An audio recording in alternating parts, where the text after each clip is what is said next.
Darley says there is something else, something more than fear of getting hurt or involved that governs our responses. There's inaction in numbers. The more people who hear or see someone in trouble, the less likely that any individual will help. The person who crumbles to the sidewalk with a heart attack, are they better off having one person there or 3 or 4 people seeing them?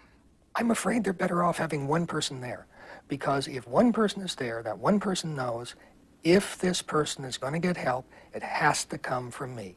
This is all pretty standard stuff. To demonstrate his findings that people react differently in groups than alone, Dr. Darley and his colleague Jeff Stone put some students to the bystander test. They were brought into a video lab room under the guise of watching a tape and commenting on it. They'd be paid $10 for evaluating the tape. So that's sort of how this whole thing's set up. As the students arrived, they were walked past a man posing as a maintenance worker. 5 minutes into the videotape, the students would hear what seemed to be the man falling from his ladder and moaning, out of view around the corner. Our hidden cameras watched to see how they'd respond. At first, there's just one test subject behind our one-way mirror. Whoa! I heard a sort of cry or a groan, and I decided it was definitely something that needed to be investigated. Very common single-person reaction. Single-person reaction. Nobody else. I gotta move. Another student, another crash. The student has to evaluate what he's hearing and decide to help or not. Notice the poker face. Isn't that marvelous? He's helping me. He turned off the tape so he can go back and start the tape where it was while he's helping.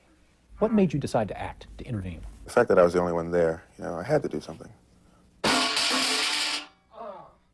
Again and again in his research, Darley found that the overwhelming majority of people, when alone, help. You okay?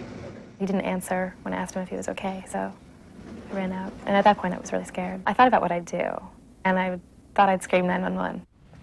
But adding passive bystanders to the mix drastically altered the results.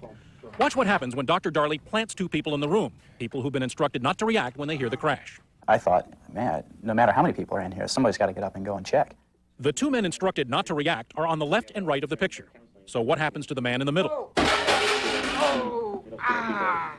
As instructed, the Confederates look up, then go back to watching the videotape.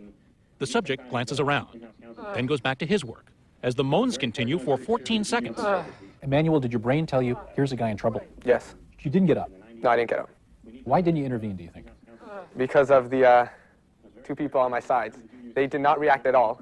So I figured they must know something that I don't know. The group dynamic kicked in. Even though there was no danger if a person answered the call for help, time after time, the subject sat frozen when flanked by others who did not react. To go against a group is to say, all of you are wrong and I am right. And that's a hard thing for people to do. Watch his reaction. He seems to look to the others to help him evaluate what's going on. He doesn't budge. Now I know that I would be one of those people who you watch disgustedly on the news and say, why didn't they do anything?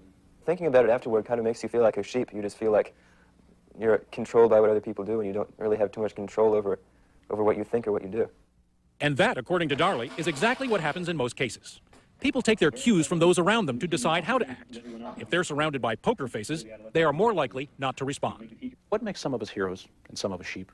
More than we would like to think, coincidence, I'm afraid. If many other people are not acting, if my confusion, my puzzlement overwhelm me, then I'm less likely to act. Within me, there's the hero. Within me, there's the non-responding bystander.